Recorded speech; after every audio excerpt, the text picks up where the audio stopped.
오늘의 주요 뉴스입니다. 지난달 산업 생산과 소비, 투자 지표가 모두 감소하며 하반기 경제에 빨간불이 들어왔습니다. 윤석열 대통령은 비상경제 민생회의를 주재하고 내수 경기 활성화와 추석 물가 안정 대책을 내놨습니다. 북한이 어젯밤 전술핵 타격 훈련이라며 단거리 탄도미사일 2발을 기습 발사했습니다. 김정은 국무위원장은 남한 영토를 점령하는 게 목표라는 전군 지휘 훈련을 점검했습니다. 이재명 더불어민주당 대표가 정부의 민주주의 파괴를 막겠다며 무기한 단식을 선언했습니다. 국민의힘은 뜬금포 단식 방탄쇼라고 비판했습니다.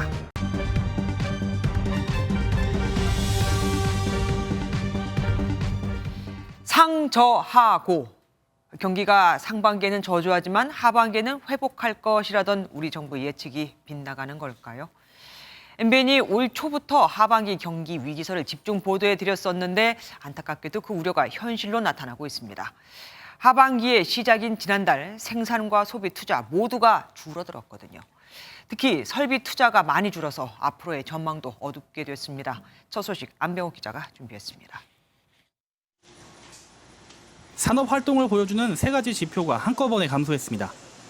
산업 생산, 소매 판매, 설비 투자 지수는 각각 전월 대비 0.7%, 3.2%, 8.9% 줄었는데 세 가지 지표가 모두 감소한 건 지난 1월 이후 6개월 만입니다. 산업 생산은 반도체 장비 생산 감소와 연이은 폭우로 인한 제조 일수 감소 영향을 받았습니다. 3년 만에 최대 감소를 기록한 소비 지수인 소매 판매는 음식료품, 의복 등 모든 항목에서 줄었습니다. 특히 설비 투자 감소가 두드러졌습니다. 설비 투자 감소폭은 11년 4개월 만에 가장 컸는데 승용차 개별 소비세 인하 조치 종료로 승용차 판매가 급감한 결과로 분석됩니다. 수출 등 출하가 감소하다 보니 투자도 감소하는 전형적인 불황형 경제로 접어들었다는 평가입니다. 최근에 이제 기대했던 것만큼 이제 중국 경제가 살아나지 않고 이제 우리나라 수출에서 이제 중국이 차지하는 비중이 또 상당 부분 있기 때문에 폭우와 승용차 판매 감소라는 일시적인 요인이 컸지만 침체가 장기화할 것이라는 우려가 커지고 있습니다. MBN 뉴스 안병욱입니다. 이처럼 경제 지표가 모두 악화하고 있지만 올해도 추석은 어김없이 찾아오고 있죠. 그나마 서민들이 추석을 잘 쐴 수 있도록 정부가 역대 최대 규모의 지원책을 내놓았습니다. 주요 성수품의 할인 판매를 최대 60%까지 지원하고 10월 2일 임시 공휴일로 지정하며 60만 장의 숙박 할인 쿠폰도 배포합니다. 계속해서 김경기 기자가 보도합니다. 세종시의 한 대형마트. 사과 6개들이 한 봉지가 오늘부터 20% 할인돼 14,000원에 판매되고 있습니다. 감자와 양파도 20%, 오징어는 25% 가격이 내려갔습니다. 대형마트와 전통시장 등 유통업체들이 정부 지원을 받아 다음 달 28일까지 20여 개 성수품에 대한 할인 판매에 들어간 겁니다. 계속된 폭우로 높아질 대로 높아진 신선식품 가격을 조금이나마 낮춰 소비자들의 부담을 줄여주겠다는 겁니다. 역대 최대인 670억 원이 넘는 예산이 투입돼 농축산물 최대 50%, 소비 위축 우려가 큰 수산물은 60%까지 할인 행사가 진행됩니다. 조금은 비싼데 아쉬우면 사야지. 거기 내려갔잖아. 안 내려갔으면 비싼 거거든요. 10월 2일을 임시 공휴일로 지정하는 방안도 공식화됐습니다. 황금 연휴를 6일로 늘려 관광 등 내수 활성화에 나서겠다는 건데 하반기에만 60만 장의 숙박 쿠폰이 배포됩니다. 나흘의 추석 연휴 기간에는 올해도 고속도로 통행료가 면제되고 지방자치단체와 공공기관의 주차장도 개방됩니다. 서민과 취약계층의 어려움을 덜어드리고 내수 경기 활성화를 위해 열심히 뛰어야 합니다. 정부는 중소기업과 소상공인들에겐 7조 2천억 원을 공급해 명절 전후 자금 압박에 숨통을 터주기로 했습니다. MBN 뉴스 김경희입니다. 북한이 김정은 위원장이 참관한 가운데 사상 처음으로 전군 지휘 훈련이라는 걸 공개했습니다. 김 위원장은 특히 이 훈련의 목표가 남반부 전 영토 점령이라는 점을 강조했죠. 작전 초기 남측 전쟁 지휘부를 타격하고 통신시설을 망가뜨려 훈련부터 그런 혼란부터 일으킨다는 계획입니다. 먼저 노태훈 기자가 보도합니다. 김정은 북한 국무위원장이 지휘봉을 들고 작전 지도의 휴전선 이남 지역을 가리킵니다. 인민군 총참모부 훈련지휘소에선 군 수뇌부로부터 상황을 보고받습니다. 북한 관영 매체가 김 위원장이 시찰한 가운데 지난 29일부터 실시되고 있다고 공개한 전군 지휘훈련 모습입니다. 초기부터 길을 꺾어놓고 전투 행동에 훈련을 주며 적의 전쟁 수행 의지와 능력을 마비시키는 데 최대의 주목을 각급 대연합부대의 지휘관, 참모부들의 작전 조직과 지휘 능력 등을 검열하면서 한미연합훈련에 대응한 것이라고 전했습니다. 김 위원장은 한국과 미국을 군부 깡패라고 비난하면서 남반부 전 영토 점령이 훈련 목표라는 걸 분명히 했습니다. 남한 점령 시나리오에 대한 언급이 북한 주민들로 하여금 위기의식을 갖게 함으로써 더욱더 단결하게 하는, 그러니까 북한의 핵 반격 작전, 그러니까 핵전쟁 작전이 구체화되고 있다라는. 아울러 북한은 실행에 옮길 수 있는 작전 계획을 일부 공개하기도 했습니다. 유사시 지휘부와 지휘 통신 시설을 선제 타격한다는 내용인데 핵 EMP탄 사용 가능성도 점쳐집니다. MBN 뉴스 노태현입니다. 이뿐만이 아닙니다. 북한은 어제 또 한밤중에 기습적으로 단거리 미사일을 발사했습니다. 전술 핵으로 계룡대, 아까 북한이 말한 우리 측 전쟁 지휘부가 있는 곳이죠. 이곳을 선제 타격하는 훈련도 실시했다고 밝혔는데요. 진짜로 미사일이 날아간 거리를 재어보면 계룡대에 딱 맞습니다. 물론 남한 보라고 저러는 것이겠지만 당장 전쟁이 일어날 듯이 긴장을 시켜서 북한 내부에 쌓이는 불만을 누그러뜨리려는 의도도 있는 듯합니다. 김태희 기자가 보도합니다. 북한이 어젯밤 11시 40분부터 10분 간격으로 평양 순안 일대에서 동해상으로 단거리 탄도미사일 2발을 발사했습니다. 북한의 탄도미사일은 각각 360여 킬로미터를 비행 후 동해상에 탄착하였으며 세부 재원을 한미 정보당국이 종합적으로 분석 중에 있습니다. 북한의 단거리 탄도미사일 발사는 지난달 24일 이후 한 달여 만입니다. 북한 관영 매체는 탄도미사일 발사를 공개하며 중요 지휘 거점과 작전 비행장들을 초토화시키는 전술핵 타격 훈련을 실시했다고 밝혔습니다. 평양 순안공항에서 계룡대까지 직선 거리를 고려할 때 북한의 미사일 발사는 6해 공군 본부가 있는 계룡대를 노린 것으로 관측됩니다. 어제 한반도 상공에서 미국의 전략 폭격기 B-1B를 동원한 한미 공중연합훈련을 실시한 것에 대한 반발로 풀이됩니다. 얼치훈련에 대한 강대강 맞대응 무력 성격을 지니지만 또 다른 한편으로는 한반도 군사적 주도권에서 한미가 주도자가 아니라 북한이 주도자임을 과시하려는. 정부는 북한이 연례적 방어적 성격의 한미 연합연습을 구실로 노골적으로 군사공격 의도를 드러냈다고 규탄했습니다. MBN 뉴스 김태희입니다.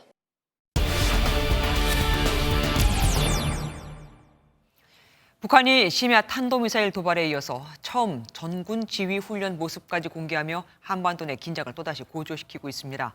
국방부 출입하는 정치부 권영봉 기자와 더 자세히 알아보겠습니다. 권 기자, 전군 지휘 훈련 다소 생소합니다. 어떤 훈련입니까? 네, 저도 좀 생소했는데요. 네. 전면전을 가상한 이 대한민국 점령 계획이 담긴 지휘소 훈련입니다. 그러니까 대남 영토 점령을 언급한 군사 훈련은 네. 상당히 좀 이례적인데요. 한미는 이번 달 1부와 2부로 나눠 연합연습 을지 자유의 방패를 실시했습니다. 네. 2부는 방어, 2부는 반격에 초점을 맞추는데 오늘이 2부 마지막 날입니다. 우리 입장에서 이거 반격이지만 북한 입장에선 반대로 공격이잖아요. 그렇죠. 자신들도 방어 이후 전면적 반격으로 남반부 영토를 점령한다는 이례적 차원의 맞대응 성격이라고 볼 수 있습니다. 근데 훈련을 공개한 것뿐만 아니라 미사일 도박까지 또 했어요. 네, 그렇습니다. 이 북한의 도발엔 항상 의도가 있죠. 네. 이 전군 지휘 훈련은 이 실기동 훈련은 아니고 네. 이 전쟁 절차를 익히는 훈련입니다. 네. 여기에 이 북한판 에이테크임스죠. KN-24 두 발을 고도 400m에서 폭발시켜서 이 핵타격 임무를 수행했다는 겁니다. 개전 초기부터 우리 지휘부에 결정적 타격을 가해 길을 꺾겠다는 강한 의지가 담긴 것으로 보이는데요. 전문가 분석 직접 들어보시죠. 주요 군사시설과 함께 통신망을 무력화하겠다고 언급한 이상 전술 핵공격을 통한 EMP 공격들도 상정해서 훈련을. 북한이 미사일을 쏘는 시간대가 요즘에 특히 1시간, 2시간 정도에 이렇게 좀 몰려 있는 것 같아요. 네, 그렇습니다. 특정 시기에 좀 몰려 있는데 이 타임라인으로 준비를 했습니다. 순서대로 네. 한번 보실까요? 네네. 네, 먼저 지난달 19일 탄도미사일 2발을 발사한 시간은 새벽 3시 30분이었고요. 22일 순항미사일 발사도 이와 비슷한 시간인 새벽 4시쯤 이루어졌습니다. 네네. 24일엔 밤 11시 55분쯤부터 25일 자정까지 탄도미사일 2발을 발사했고요. 가장 최근이었죠. 이번 달 우주발사체 발사 시간도 새벽 3시 50분쯤이었습니다. 네. 발사 시점이 한밤중 또는 새벽으로 집중되고 있는 겁니다. 그전에는 왜 아침에 쏴서 하루 종일 그 이슈를 갖고 가게 했었잖아요. 남쪽에서. 심야 기습 도발을 선택한 이유가 뭘까요? 네, 보통 한밤중이나 새벽의 컨디션이 좀 어떠세요? 피곤하죠. 그렇습니다. 피곤합니다. 한밤중이나 새벽은 낮보다 상대적으로 대비에 취약합니다. 취약한 시간대에 도발을 계속하면 우리 군의 피로감도 점차 높아질 수밖에 없겠죠. 네. 또 24시간 언제든지 주요 군사지휘 거점과 작전 비행장을 타격할 수 있다는 걸 보여주려는 목적으로 풀이됩니다. 그러니까 한반도 문제의 주도권이 자신들에게 있다는 점을 과시하고 싶은 겁니다. 피곤하게 만드는 것도 전략입니다. 지금까지 정치부 권영봉 기자와 함께했습니다. 취임 1주년을 맞아 기자회견을 연 더불어민주당 이재명 대표가 폭탄 선언을 했죠. 오늘부터 무기한 단식에 돌입하겠다고요. 우선 현장 상황부터 알아보겠습니다. 국회 출입하는 이병주 기자와 연결돼 있습니다. 이 기자, 이 대표는 왜 그리고 언제부터 농성에 들어간 겁니까?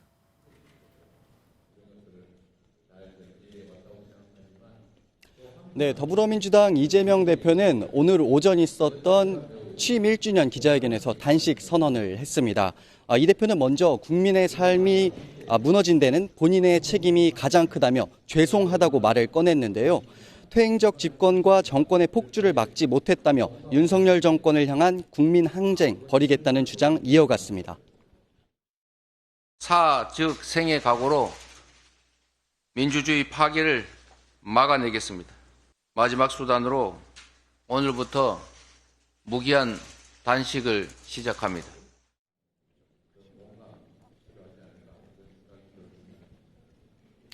네, 이 대표는 회견을 마치고 오후 1시부터 무기한 단식에 돌입했는데요.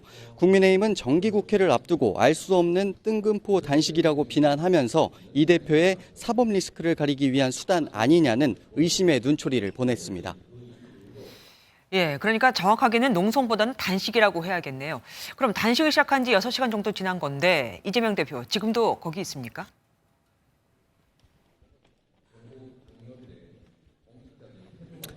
네, 조금 전인 저녁 7시쯤부터 이곳 국회 로텐더홀에는 민주당 의원총회가 시작이 됐습니다. 일본 후쿠시마 원전 오염수 방류를 규탄하고 중단을 촉구하기 위한 농성인데요. 이 대표 현재 지금 모두 발언을 하고 있는 상황입니다. 민주당 의원들은 이곳에서 1박 2일로 대응 방안 등을 놓고 밤샘 토론을 하며 철야 농성하고 내일 아침에 그 결과를 발표하기로 했습니다. 오염수 방류와 관련해 지난 7월에 이어 두 번째로 밤샘 농성을 하는 민주당 의원들 향후 야3당과 협력해 여론전을 이어간다는 방침입니다. 지금까지 국회에서 MBN 뉴스 이병주입니다. 한동훈 법무부 장관은 이재명 대표의 단식 선언에 대해 단식을 하면 수사가 없어지냐며 맥락 없는 일이라고 비판했습니다. 무슨 범죄자가 단식을 하냐, 나와서 수사를 받아야지 이라는 거죠. 검찰도 일체 고려 없이 수사할 것이라며 원칙대로 진행하겠다는 뜻을 밝혔는데 이 대표가 이렇게 단식 농성을 시작하면서 검찰 조사 출석 여부도 불투명해지게 됐습니다. 정태훈 기자가 보도합니다. 검찰은 이재명 대표의 단식 선언에 일체의 다른 고려 없이 수사 상황에 맞게 수사를 진행해 나갈 뿐이라고 밝혔습니다. 백현동 개발 의혹을 수사 중인 서울중앙지검 수사팀은 이 대표에 대한 보강 수사를 진행 중이며 수사 결과를 토대로 구속영장 청구 등 향후 일정을 검토 중이라고 덧붙였습니다. 쌍방울 대북송금 의혹을 수사 중인 수원지검도 다음 달 4일 소환을 통보한 만큼 일정대로 수사를 진행할 전망입니다. 무슨 절도죄를 짓거나 사기죄를 짓거나 이렇게 소환을 받았을 때 단식하면은 수사가 없어지겠습니까? 통상 형사 사건은 형사 사건대로 진행되는 것입니다. 한 장관은 이 대표의 단식 선언에도 부정적인 입장을 내놨습니다. 개인 비리 수사에 단식으로 맞서는 거 워낙 맥락 없는 일이라서 국민들께서 공감하실지 모르겠습니다. 다만 이 대표는 수원지검의 소환 통보에 반응을 보이지 않고 있는 것으로 전해집니다. 검찰은 백현동 의혹과 쌍방울 대북 송금 의혹을 묶어 영장을 청구할 가능성이 큰 것으로 전해졌습니다. 하지만 이 대표의 단식까지 겹치면서 처분이 지연될 가능성이 커졌습니다. MBN 뉴스 정태용입니다. 무기한 단식을 시작한 이재명 더불어민주당 대표에 대해 조금 더 얘기 나눠보겠습니다. 민주당 출입하는 안보람 기자와 함께합니다. 안 기자, 일단 이 대표의 무기한 단식 예고된 분위기가 좀 있었습니까? 네, 이재명 대표 어제 국민 항쟁을 선포할 때 이렇게 말했죠. 그 일환으로 보시면 될 것 같습니다. 하지만 당내에서도 당황스럽다는 반응 나올 정도로 갑작스럽긴 한데요. 어제 저녁 목포에서 올라와 비공개 최고위원회를 했고 그 자리에서 최종 결정을 했다고 합니다. 주변 참모진들과는 논의를 해왔다고 하는데요. 참모진들은 이 대표 건강 문제와 함께 정략적으로 보일 수 있다는 점 때문에 말렸는데 이 대표 의지가 워낙 강했다고 합니다. 보통은 단식이라는 게 목적이 있잖아요. 이렇게 해주면 내가 뭐 이렇게 하겠다. 그런데 그 1시간가량 회견 나온 걸 쭉 봤는데 그런 게 잘 안 보입니다. 네, 3대 요구를 제시하긴 했습니다. 민생 파괴, 민주주의 훼손에 대한 대통령의 대국민 사과와 후쿠시마 오염수 방류에 대한 반대 입장 1000명 등인데요. 윤 대통령이 수용할 가능성 크지 않아 보이죠. 그보다는 지지자들을 향한 메시지라는 관측 나옵니다. 오염수 방류와 홍범도 장군 흉상 이전, 박정훈 전 해병대 수사단장에 대한 영장 청구 등 첨예한 이슈가 산적한 상황에서 야당 대표로서 뭐라도 해야 한다는 판단 있었을 거란 설명입니다. 지지층 결집의 계기도 될 수 있는데요. 이재명 대표 팬카페에선 벌써 동조 단식 얘기가 나오고 있습니다. 여기에 내일부터 시작돼 총선으로 연결되는 정기국회에서 주도권을 뺏기지 않겠다는 의지도 반영된 걸로 보입니다. 하지만 검찰 출석을 피하려는 꼼수다라는 시각도 솔직히 있긴 있습니다. 그러면 이게 변수가 될 수 있을까요? 네, 오늘 민주당에서 강조한 말 단식 농성이 아니라 단식 투쟁이라는 겁니다. 단식을 하면서 그냥 앉아있는 농성이 아니라 당대표로서 일정을 소화하며 싸우겠다는 건데요. 다만 체력을 고려해 일정을 최소화한다는 계획입니다. 이 대표 측은 검찰이 제시한 4일은 도저히 시간이 안 된다면서 11일에 가겠다고 선언한 상황인 만큼 일정 최소화는 검찰 소환 일정 조율의 변수가 될 수 있습니다. 방탄용 단식이란 시선에 대해선 형식적인 조사라 체력적으로는 문제될 게 없다 이렇게 말했습니다. 네, 그런데 이 대표 단식이 이번이 처음이 아니죠. 네, 그렇습니다. 성남시장 시절이죠. 2016년 6월 박근혜 정부의 지방재정 개편 철회를 요구하면서 광화문 광장에서 11일간 단식 농성 벌였습니다. 당시 민주당 대표격인 김종인 비대위원장 요청으로 단식을 멈췄었는데요. 기초단체장이던 이 대표가 대중의 시선을 잡아서 야권 대선 후보로 거론되기 시작한 게 바로 그때였습니다. 그러니까 이전 단식 투쟁은 굉장히 기억이 좋았겠네요. 예, 지금까지 안보람 기자와 함께했습니다. 고맙습니다. 업무 시간에 거액의 코인 거래를 한 김남국 의원이 제명 징계를 피하자 김 의원의 친정인 더불어민주당이 또 한 번 발칵 뒤집혔습니다. 친명계에선 제명은 과하다며 김 의원을 감쌌지만 비명계에선 바로 이런 게 내로남불이라고. 이재명 대표 또 지도부의 지시와 결정이 없었다면 불가능했을 것이라고 비판했습니다. 이혁훈 기자입니다. 더불어민주당은 그제 워크숍에서 윤리정당으로 거듭나겠다고 국민과 약속했습니다. 민주당은 정치 윤리와 정치 문화를 철저하게 국민 눈높이에 맞추고 강도 높은 자기 개혁으로. 하지만 민주당이 어제 코인 사태를 일으키고 탈당한 김남국 의원의 제명안을 부결시키자 당내 비명계 의원들은 쓴소리를 냈습니다. 윤리자문위원회의 결정사항을 뒤집고 제명 처리에 대해서 부결시킨 것, 이것은 민주당이 회복하려고 했던 그 노숙성 문제에 대해서 또다시 치명적인 타격을. 김 의원이 내년 총선 불출마 선언을 한 게 코인 사태의 면죄부가 될 수 없다는 지적도 이어졌습니다. 김남국 의원이 재선이 확정된 것도 아닌데 불출마를 선언하는 게 어떻게 불이익이 되는지 잘 모르겠습니다. 반면 친명계 좌장으로 꼽히는 정성우 의원은 국민이 뽑은 김남국 의원이 제명되면 그 지역 주민들은 어떻게 되겠느냐며 김 의원을 감쌌습니다. 자문위 관계자는 불출마 선언이라는 건 정치적 행위라면서도 윤리특위의 결정에 대해선 말을 아꼈습니다. 김남국 의원 징계안을 포함해 21대 국회에서 윤리특위에 넘어온 국회의원 징계안은 47건이지만 여야의 정치셈법에 처리된 건 단 한 건도 없습니다. MBN 뉴스 이혁근입니다. 뜨거운 논란 속에 육군사관학교가 교내에 설치된 홍범도 장군 흉상을 외부로 이전하기로 했습니다. 독립투사로서의 예우를 고려해 적절한 장소를 찾겠다고 했죠. 한덕수 국무총리는 홍범도 장군 이 잠수함의 명칭도 변경할 것을 지사했습니다. 정태진 기자가 보도합니다. 육군사관학교가 독립운동가 5명의 흉상 중 홍범도 장군만을 육사 외부로 이전하기로 결론 내렸습니다. 육사의 정체성을 고려해 홍 장군의 독립운동 업적을 잘 드러낼 수 있는 장소로 이전하겠다는 게 육사의 설명입니다. 이전 장소는 독립기념관이 유력하게 거론되고 있지만 구체적인 장소와 시기는 추후 발표할 방침입니다.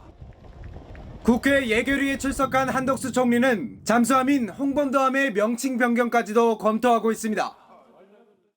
지극히 편협한 보수적이다 못해 극우적인 그런 역사관에 기인하는 겁니다. 왜 그거를 지금 21세기 대한민국 대명 청지에 저는 그거는 수정을 검토해야 된다고 생각합니다. 야당은 이념 전쟁을 넘어 역사 전쟁까지 하고 있다고 강하게 비판했습니다. 62년도에 박정희 정부에서 건국훈장 대통령장을 추서했고요.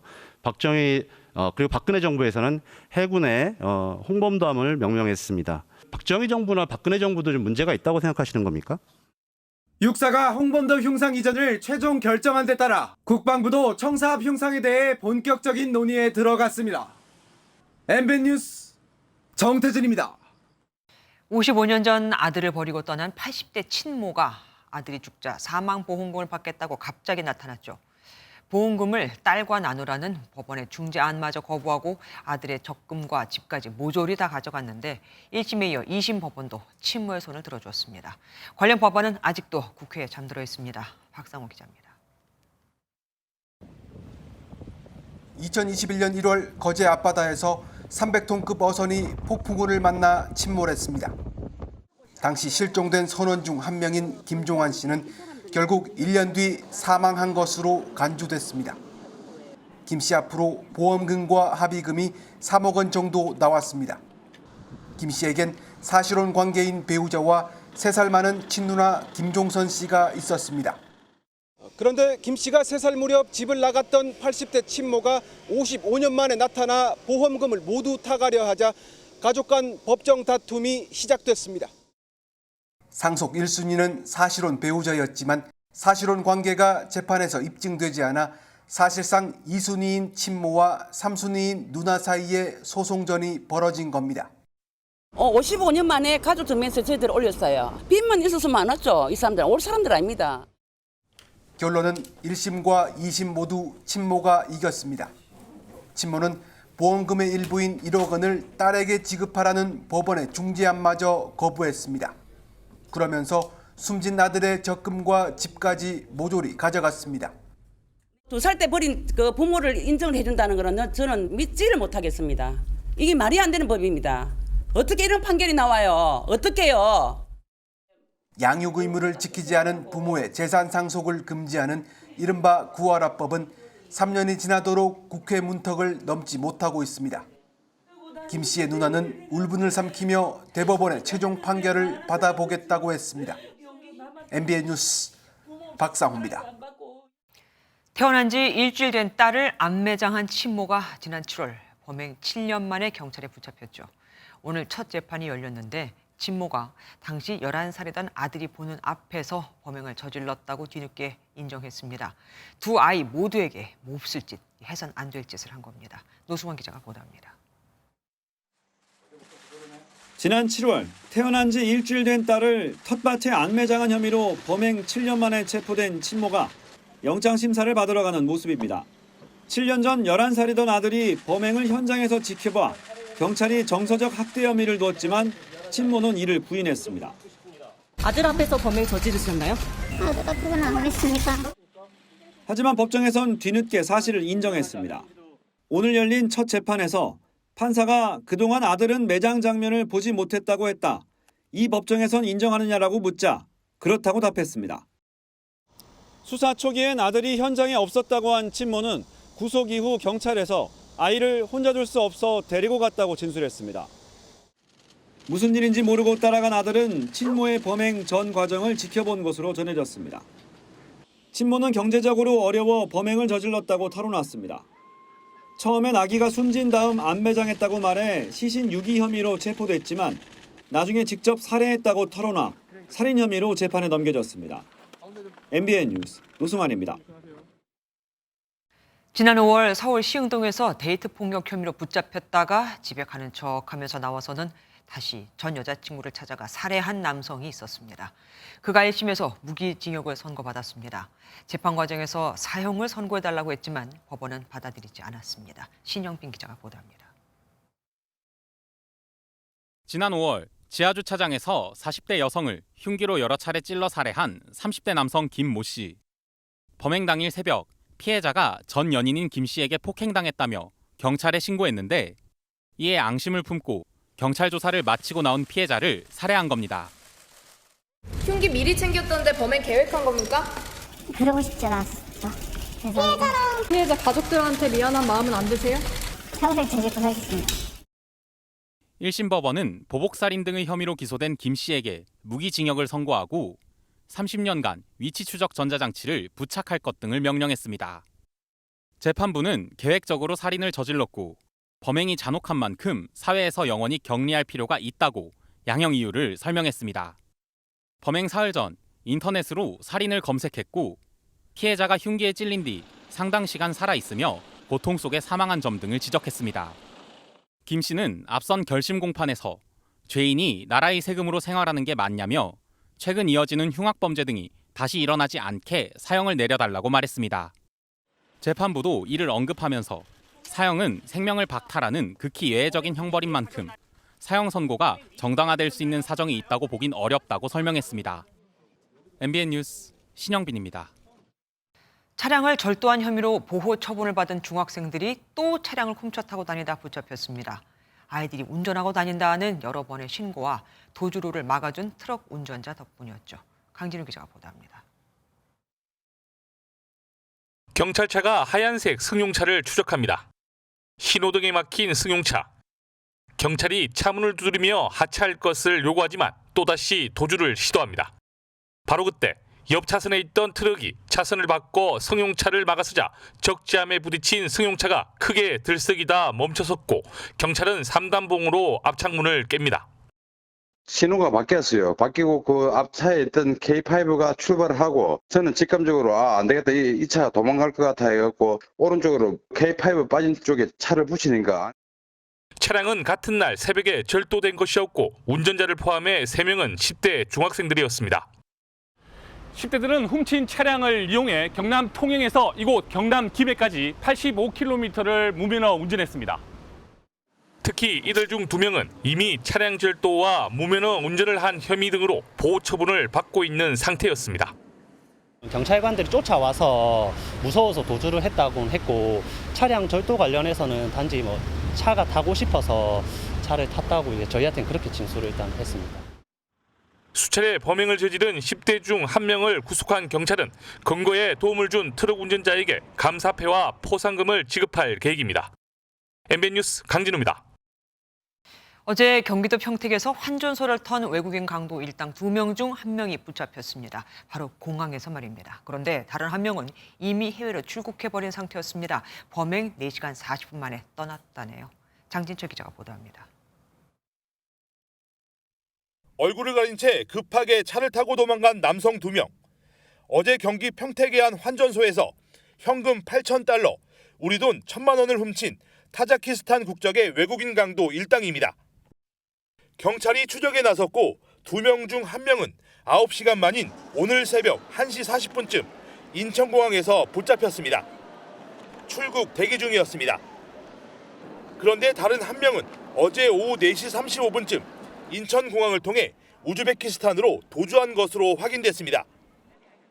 범행 후 4시간 40분 만에 출국해버린 겁니다. 범행 전 미리 비행기표를 구매했을 것으로 경찰은 보고 있습니다. 워낙 빠른 시간에 출국을 했기 때문에 범행 이후에 거의 바로 이제 공항으로 갔다고 보여지거든요.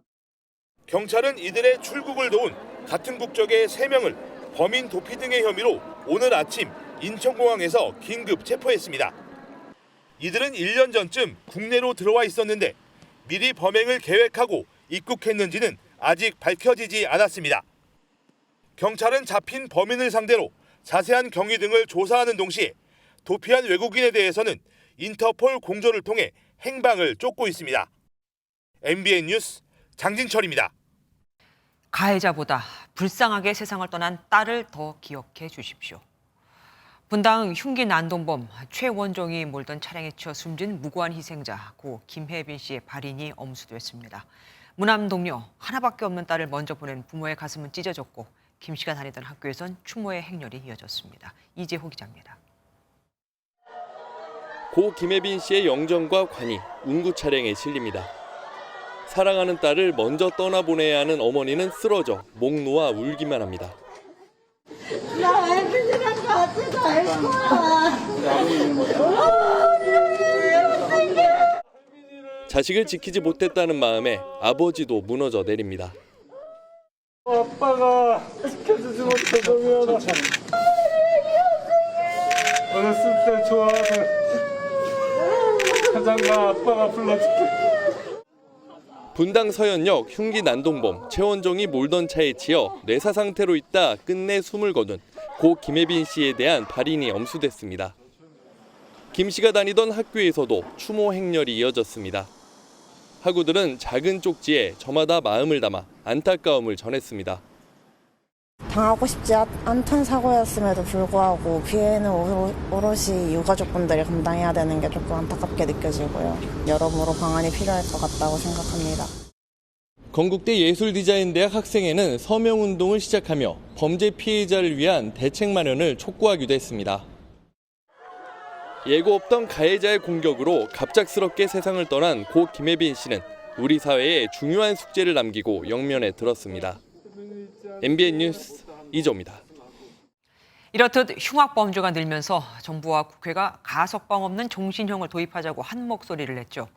우리는 26년 동안 사형을 집행하지 않은 사실상 사형제 폐지 국가인데 자칫 이들이 가석방돼서 나올 수도 있으니까요. 그런데 대법원이 사실상 반대 입장을 밝혔습니다. 그럼 사형제부터 폐지하라 하고요. 우정환 기자입니다. 대법원은 국회에 낸 의견서를 통해 가석방 없는 무기징역 도입에 사실상 반대 의사를 밝혔습니다. 사형제 폐지 대신 대안으로 나온 제도를 사형제를 유지한 상태에서 도입하는 건 안 된다는 겁니다. 사형제와 가석방 없는 무기징역 모두를 유지할 수 있다고 한 한동훈 법무부 장관의 주장과 배치됩니다. 가석방이 불가능한 무기형은 사형제의 존치 여부와 무관하게 병존하자는 취지입니다. 법관이 죄질에 따라서 선택할 수 있는 선택지를 주는 것이니까 그게 양립 불가능한 것이 아닙니다. 현 상태에서 도입하면 사형이 아닌 일반 무기징역을 대체하게 될 가능성이 큰 만큼 도입하려면 가석방 없는 무기징역을 내릴 수 있는 죄목을 따로 정해야 한다고 밝혔습니다. 또 선진국의 경우 가석방 없는 무기징역조차 기본권 침해라고 보고 폐지하는 추세라는 점을 강조했습니다. 마치 바로 생명을 빼앗지 않으니 윤리적인 것 같지만 실상은 사망 시점만 미룬 사형과 같다는 건데 앞서 헌법재판소도 이런 부분을 지적한 바 있습니다. 사형을 집행하지 않은 상태에서도 살인사건은 오히려 줄어든 만큼 엄벌주의가 범죄 예방에 효과가 있는지도 입증되지 않았다고 주장했습니다. MBN 뉴스 우종환입니다. 서울 용산 아파트에서 현직 경찰관이 추락한 사건 현장에 최소 16명이 있었던 것으로 확인됐습니다. 의사나 전문직 종사자들도 있었죠. 숨진 경찰관 외 나머지 15명 모두에 대해 출국 금지 조치가 내려졌습니다. 이 모임 심상치가 않습니다. 이혁재 기자가 보도합니다. 지난 27일 서울 용산구의 한 아파트에서 현직 경찰관 A씨가 떨어져 숨졌습니다. 부검 결과 A씨의 사인은 여러 둔력에 의한 손상으로 나왔는데 경찰은 추락에 의한 손상으로 다툼으로 인한 타박상 여부는 확인이 어렵다고 밝혔습니다. 경찰 수사 결과 처음 확인된 7명뿐 아니라 8명이 더 함께 있었던 것으로 확인됐습니다. A씨를 포함해 최소 16명이 현장에 있었던 건데 일부는 이태원 클럽을 방문한 사실도 확인됐습니다. 이들은 경찰 조사에서 운동 동호회에서 만났고 A씨가 창문을 열고 갑자기 뛰어내렸다고 진술한 것으로 알려졌습니다. 경찰은 이들 모두에 대해 마약 투약 등 의혹이 있는 만큼 마약류 관리법 위반 혐의로 입건하고 출국 금지 조치를 내렸다고 설명했습니다. 사건이 발생한 장소 등 압수수색을 진행한 경찰은 마약이 유통된 경위를 살펴보고 집단 마약 투약에 대한 수사를 확대해가고 있습니다. 한편 같은 날 경기 구리시에서도 연인에게 협박을 당하고 있다는 신고에 출동한 경찰에 마약을 소지하고 있던 30대 남성이 붙잡히기도 했습니다. MBN 뉴스 이혁재입니다. 지하철 출입구에 비나 눈을 막는 캐노피를 설치하고 외국인이 찾는 관광지에 가로등을 세우고 최근 서울의 자치구에서 벌어지는 사업들입니다. 그런데 MBN이 어디서 나온 돈일까? 예산 정보 공개를 청구해봤더니 대규모 인파 사고를 예방하라는 특별 예산이었습니다. 다시 말해서 제2의 이태원 참사를 막으라고 지급해준 돈을 이렇게 엉뚱한 데 쓰고 있던 겁니다. 한범수 기자가 현장 취재했습니다.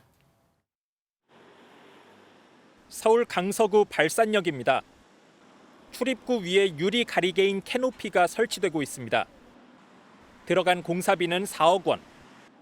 사업비 출처를 보니 제2의 이태원 참사를 예방하려고 세워둔 특별 예산이 활용됐습니다. 압사 사고를 막으라고 책정된 예산이 엉뚱하게 지하철 입구에 비바람을 가려주는 구조물 설치에 투입된 겁니다. 발산역에 마곡지구가 들어오면서 유동인구가 훨씬 더 많아졌거든요. 계단이 미끄럽고 위험하거든요. 이번에는 서울 종로구 인사동 거리입니다. 한지 전등을 본뜬 낡은 가로등이 곳곳에 놓여 있는데 최근 구청이 교체 작업에 나섰습니다. 이 역시 대규모 인파 사고를 방지할 목적으로 편성한 예산이 이용됐습니다. 가로등 때문에 문제가 되는 건 아닌데 제가 볼 때는 위치가 안 좋은 거지. 이태원 참사 이후 서울시는 25개 자치구에 4억 원씩 특별조정 교부금을 내려줬습니다. 한꺼번에 많은 사람이 모여 사고가 발생할 수 있는 지점마다 안전장치를 마련하라는 취지였습니다. 그런데 예산 상당 부분이 원래 의도와는 다른 사업에 흘러갔습니다. 문화 예술거리로서 정체성을 살리겠다며 도로에 붉은색 페인트 칠을 했고 빨간색으로 왜 칠해놓는지 잘 모르겠어요.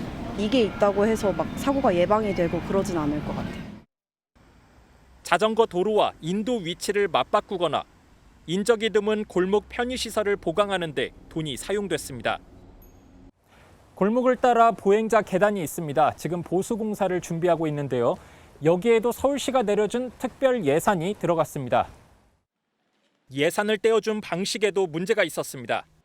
이태원 참사에 놀란 서울시는 지역 특성을 고려하지 않은 채 똑같은 액수를 일괄 배분했습니다.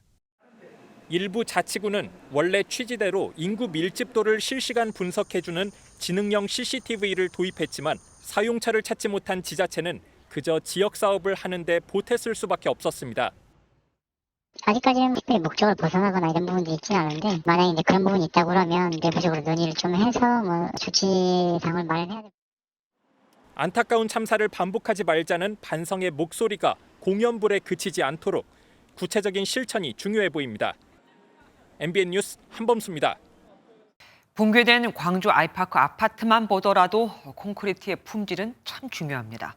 그래서 레미콘 업체는 품질 보증 역할을 하는 KS 인증을 받고 건설 현장에 납품을 하는데 서류를 조작한 것도 모자라 엉터리 시험 성적서를 이용해 그동안 KS 인증을 받아온 레미콘 업체가 적발됐습니다. 관급공사엔 이렇게 하면 안 된다고 하니 사급공사에 써왔다고 하네요. 정지훈 기자가 단독 취재했습니다. KS 인증을 받은 전남 완도군의 한 레미콘 업체입니다. 굳으면 콘크리트가 되는 레미콘은 시멘트와 골재 등을 섞어 만드는데 섞는 비율에 따라 강도가 달라지기 때문에 업체는 자체적으로 시험실과 검사 직원을 둬야 합니다. 하지만 이 업체는 이러한 시험 검사를 제대로 하지 않았습니다. 그런데도 품질 검사 일지가 존재하고 검사한 기록도 없는데 검사를 마쳤다는 도장까지 찍히기도 했습니다. 실험실장이라고 있긴 있었는데 능력이 없어갖고 실험실 자체가 운영이 안 됐다고 봐야죠. 부실하기야 짝이 없어요. 업체는 지난해 9월 이런 엉터리 서류로 KS 인증을 신청했습니다. 법인 인감조차도 잘못 지켰지만 심사에서 별다른 문제 없이 통과했습니다. 이렇게 받은 KS 인증 마크는 최근까지 출하된 제품에 찍혀 건설 현장에 버젓이 납품됐습니다. 해당 공장에서는 지금도 시험 성적서를 발행하지 않은 품질을 알 수 없는 시멘트가 생산되고 있습니다. 이에 대해 업체 측은 문제가 없다는 입장입니다. 지금 나가고 있는 거 KS 부분에 X를 치고 나가고 있거든요. 해당 업체는 아무런 제재를 받지 않고 레미콘을 계속 생산하고 있습니다. MBN 뉴스 정춘우입니다. 레미콘 업체의 생산 제품을 심사하고 KS 인증을 내주는 곳은 산업통상자원부 소관의 한국표준협회입니다. 그럼 이 업체의 레미콘 시험 성적서가 엉터리인데도 표준협회는 몰랐을까요? 인력과 시간이 모자라는 이유로 품질은 따지지 않고 서류만 보고 인증을 내줬다고 합니다. 그런데도 잘못을 인정하면서도 업체가 작정하고 속이려 들면 어쩔 수 없다고 합니다. 그럼 협회가 왜 있는 거죠? 이어서 강세훈 기자가 보도합니다.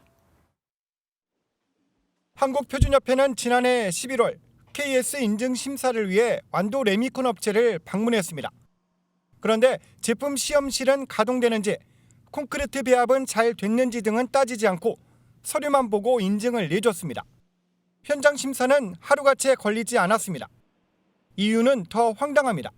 업체에서 작정하고 조작하면 적발하기 어렵다며 업체 탓만 합니다. KS가 아닐 수 있는데 그거를 이제 KS 찍혀서 나온 것 같더라고요. 그래서 그거를 저희가 이제 다 확인하기가 참 어려운 건 사실입니다. 시간적으로라든지 인력적으로. 표준협회는 열흘 전에도 완도 업체에 불시 점검을 나갔는데 그때도 서류만 확인했습니다. 협회는 점검 당일에 비가 와서 품질 점검을 못했다고 해명했습니다. 정확한 데이터가 나올 수가 없잖아요. 사실은 날씨에 좌우를 많이 되거든요. 그래서 그렇게 한 거죠. 그러면서 업체에는 불시 점검을 다시 오겠다고 했는데 날짜까지 알려줬습니다. 품질도 안 좋은 제품을 생산을 해도 그게 무기이 돼 왔다는 거잖아요, 이게요. 현재 KS 인증이라는 것 자체가 의미가 있는 거냐, 거기에 대해서 다시 한번 생각을 해봐야 된다는 거죠. 표준협회는 뒤늦게 완도업체의 인증 취소나 정지 처분을 검토하겠다고 밝혔습니다. 하지만 표준협회의 엉터리 심사에 KS 인증 신뢰성은 바닥으로 떨어지고 있습니다. MBN 뉴스 강세훈입니다. 태풍 소식이 잦습니다. 하나가 소멸하자마자 하루 만에 또 다른 태풍이 발생하면서 다시 3개의 태풍이 나란히 북상하고 있는 겁니다. 동시에 태풍이 올라오면서 태풍끼리 서로 영향을 주며 강도와 진로가 수시로 변하니 예측도 쉽지 않다고 합니다. 비구름도 더욱 강해져 주말까지 많은 비가 예고됐습니다. 최돈희 기자입니다. 빠르게 회전하는 붉은색의 여러 개의 소용돌이가 천리안 위성에 포착됩니다. 9호, 11호, 12호 태풍입니다. 10호 태풍 소멸 하루 만에 다른 태풍이 또 발생하면서 한반도 주변엔 여전히 3개의 태풍이 나란히 북상하고 있습니다. 11호 태풍은 9호 태풍의 영향으로 당초 예측보다 서쪽으로 치우쳐 중국 상하이를 향할 것으로 전망됩니다. 다만 태풍이 밀어올리는 뜨거운 수증기로 정체 전선이 더 강화돼 남부 지역을 중심으로 많은 비를 뿌릴 것으로 보입니다. 전남권으로 확대되며 2일까지 최고 200mm 이상의 매우 강하고 많은 비가 내리겠습니다. 새로 발생한 12호 태풍 기러기는 현재 한반도로 향하고 있습니다. 북태평양 고기압의 영향으로 빠른 속도로 북상해 다음 주 월요일 일본 남쪽 해상까지 접근했다 소멸할 것으로 보입니다. 최근 들어 태풍 발생이 잦아지고 있습니다. 바다와 대기 상태가 태풍이 발달하기 좋은 조건으로 갖춰졌기 때문입니다. 엘니뇨 발달 시기에 바닷물의 온도가 예년보다 높은 상태가 지속되고 있고 북태평양 고기압이 오랜 기간 자리 잡고 있으면서 태풍의 천적인 제트기류도 북쪽에 머물러 있기 때문입니다. 해수면 온도가 상당히 높은 상태고요. 그로 인해서 제트기류나 이런 것들이 약화되면서 윈드 시어라고 얘기하는데 상층과 하층의 바람의 차이가 적게 됩니다. 이럴 경우에 이제 태풍이 자주 발생하고 이런 가운데 기상청은 저기압 발달이 예상되는 열대 지역의 대기 이름인 열대우란과 태풍으로 한반도 주변 기압계가 변동성이 매우 큰 상태라며 다양한 형태의 강수가 나타날 수 있다고 전망했습니다. MBN 뉴스 최돈입니다. 어느 정도면 달리던 차량이 나라가 뒤집힐까요? 시속 200km가 넘는 강풍을 동반한 허리케인 이달리아가 미국 플로리다주를 강타했습니다. 해안선을 따라 일부 주택은 지붕 근처까지 물이 잠겼고 최소 3명이 숨졌습니다. 송정 기자가 보도합니다. 휘몰아치는 강풍에 커다란 주유소 지붕이 속절없이 무너집니다. 쏟아지는 폭우로 앞도 잘 보이지 않습니다. 해안가 고속도로가 물바다로 변하고 인근 주택은 지붕까지 물에 잠겼습니다. The top of the roof just caved, slapped in on me and my 3 kids and my grandson. My daughter is pregnant. She's 5 months pregnant, so she was laying on the side of the bed where the roof was coming in, and it fell on her, but I was able to pull her out of it. 현지 시간 30일 미국 플로리다주를 강타한 허리케인 이달리아의 위력입니다. 시속 200km가 넘는 강풍을 몰고 온 이달리아 여파로 최소 3명이 숨졌습니다. 플로리다주 67개 카운티 중 절반에 가까운 30곳 주민들에게는 대피 명령이 내려졌습니다. That level of storm surge is life-threatening. Do not go outside in the midst of this storm. 서부의 세인트 피터츠버그에서는 최소 이재민 75명이 고립됐다가 구조됐습니다. 이달리아는 플로리다를 거쳐 조지아주와 사우스캐롤라이나로 북상 중입니다. 이에 조 바이든 미 대통령은 해당 주에 비상사태를 선포하고 피해 복구를 약속했습니다. MBN 뉴스 송주영입니다. 남아프리카 공화국 최대 도시 요하네스버그에서 화재가 발생해 현재까지 최소 70명이 목숨을 잃었습니다. 불이 난 건물은 주로 노숙인들이 사는 곳인데 부상자도 많고 아직까지도 건물에 갇힌 사람이 많아 피해 규모는 더 늘어날 것으로 보입니다. 고정수 기자입니다. 남아프리카 공화국 요하네스버그 상업지구에 있는 5층 건물이 불에 타고 있습니다. 창문 밖으로 불길이 뿜어져 나오고 옥상으로 연기가 치솟습니다.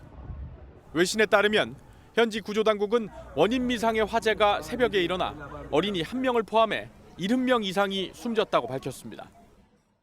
Hence, you find out that there's a lot. Hence, we want to make sure that we are sure that there's no, any other bodies which are still trapped in that area. 부상자도 수십 명에 이르기에 구조당국은 사상자가 더 늘어날 가능성이 있다고 보고 있습니다. 이 건물엔 주로 노숙인들이 정식 임대 계약 없이 살고 있었는데 총 200명 정도가 거주한 것으로 추정됩니다. MBN 뉴스 고정수입니다. 지구와 달 사이 거리가 가까워져 크게 보이는 달을 슈퍼문이라고 부르는데 오늘 밤 올해 보름달 중 가장 큰 슈퍼문이 뜹니다. 또 양력 기준으로 한 달에 2번 보름달이 뜰 경우 두 번째 보름달을 블루문이라고 하는데 이 또한 오늘 밤이죠. 슈퍼문과 블루문이 동시에 뜨는 겁니다. 야외에 김도영 기자가 나가 있습니다. 김 기자, 슈퍼블루문 떴습니까? 네, 지금 시각이 저녁 7시 45분을 조금 넘어서고 있는데요. 공식적으로 달이 뜬 시간은 15분 전쯤인 7시 29분입니다. 서울처럼 산이 많은 지역에선 뉴스가 끝나고 8시쯤 나가보시면 달이 보일 것 같습니다. 오늘 뜨는 달은 무척 특별합니다. 먼저 달과 지구의 거리가 가장 가까워지는 슈퍼문인데요. 평소 달과 지구의 거리보다 27,000km가량 짧습니다. 거리로 말하니 감이 잘 안 오실 텐데 가장 작은 보름달과 비교하면 14% 더 크고 30% 더 밝습니다. 또 달은 약 29.5일을 주기로 위상이 변하기 때문에 2년 8개월마다 보름달이 한 달에 한 번 더 뜨게 됩니다. 오늘이 바로 한 달에 두 번째 뜨는 보름달을 뜻하는 블루문이기도 합니다.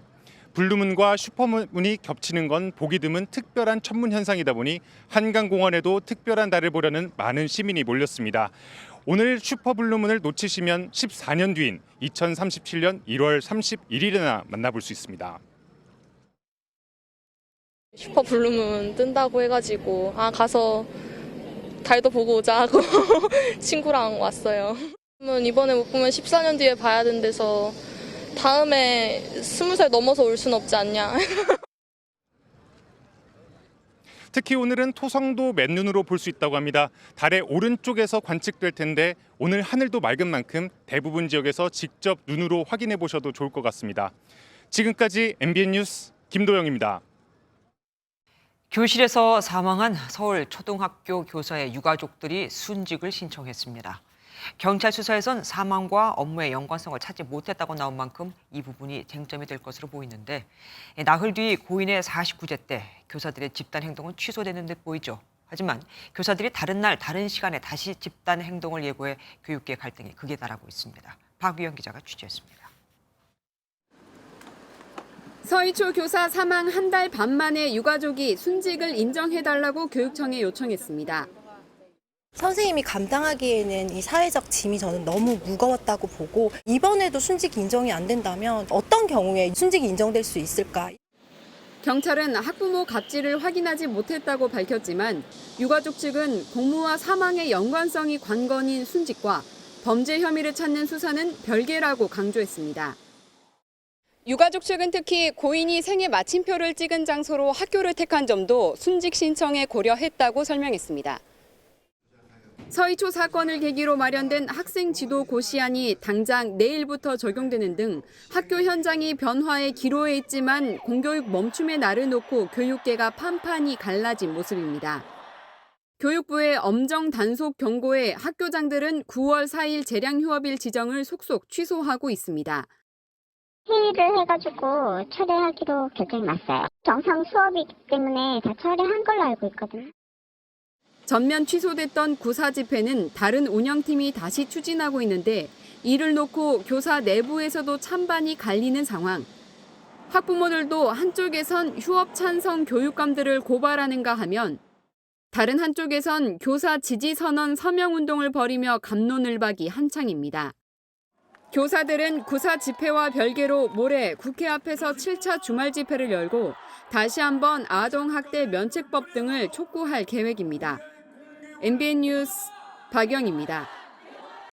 오늘 오후 4시 20분 경북 칠곡군 석저급 새마을금고에 복면을 쓴 남성이 침입했습니다. 이 남성은 흉기로 직원 2명을 위협하고 현금 2천여만 원을 훔친 뒤 오토바이를 타고 달아났습니다. 스포츠 뉴스입니다. 분명 다 이긴 경기라고 생각했는데 어느 순간 정신을 차려보니 패배했을 때가 있죠. 기가 막힌 역전패로 이어진 결정적인 장면들을 김한준 기자가 모아봤습니다. 9회 말 투아웃 주자 1루. LG 이루수 신민재의 토스를 유격수 오지환이 받습니다. 그대로 경기가 끝나는가 싶었지만 심판이 두 손을 흔듭니다. 이루심한테 맞았다는 것 같은데요. 바운드가 튀었나 했는데 네, 확실히 몸에 맞은 건 맞아요. 타구가 심판의 몸에 맞으면 주자가 진로하는 규정 탓에 졸지에 2사 1, 2루로 변합니다. 어이없게 흐름을 뺏긴 LG는 끝내기 역전패를 당했습니다. 역시 마지막 아웃카운트 하나를 남긴 상황. 빗맞은 땅볼이 한화 유격수 하주석 앞으로 굴러갑니다. 하지만 공을 제대로 잡지 못했고 이후 황당한 상황이 연이어 벌어지며 한화는 다 잡은 경기를 내주고 맙니다. 실책은 전염병처럼 순식간에 번지기도 합니다. 포수가 공을 3루수가 아닌 외야로 던지면서 역전을 허용하더니 1루수도 땅볼을 잡지 못하며 추가점까지 헌납합니다. 투수와 병살타가 될 타구인데 2루수가 공을 놓치며 실점합니다. 멘탈이 무너진 투수를 바꾸지만 바뀐 투수조차 악송구를 던져버립니다. 스스로 무너지는 느낌이 없잖아 있는데요. 오늘 수비에서 지금 안 좋은 모습들은 다 보여주고 있어요. 분명 이긴 것 같은데 패배로 끝나게 만드는 묘한 장면들. 덕아웃과 팬들을 들었다 놨다 하고 있습니다. MBN 뉴스 김한준입니다. 지난 6월 말에 개막해 2달 넘게 펼쳐졌던 광화문 달빛 요가가 오늘 막을 내립니다. 시민 1,500여 명이 참여하는 등 큰 인기를 끌었는데요. 올해 마지막 요가 수업 현장에 김세희 기자가 나가 있습니다. 오늘도 시민분들이 많이 참여했나요? 네, 저는 광화문 광장 6조 광장에 나와 있습니다. 제 뒤에는 100명의 시민들이 요가를 배우고 있는 모습인데요. 지난 6월 21일 세계 요가의 날을 맞아 서울시와 한국 레츠요가협회, MBN이 함께 광화문 달빛 요가를 시작했습니다. 오늘 마지막 수업이 진행되고 있는데요.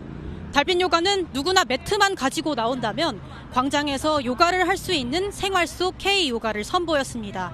얼마 전 새만금 야영지에서 조기 철수한 잼버리 대원들도 참가했는데요. 광화문 달빛 요가는 K 요가를 세계에 알리는 역할도 했습니다.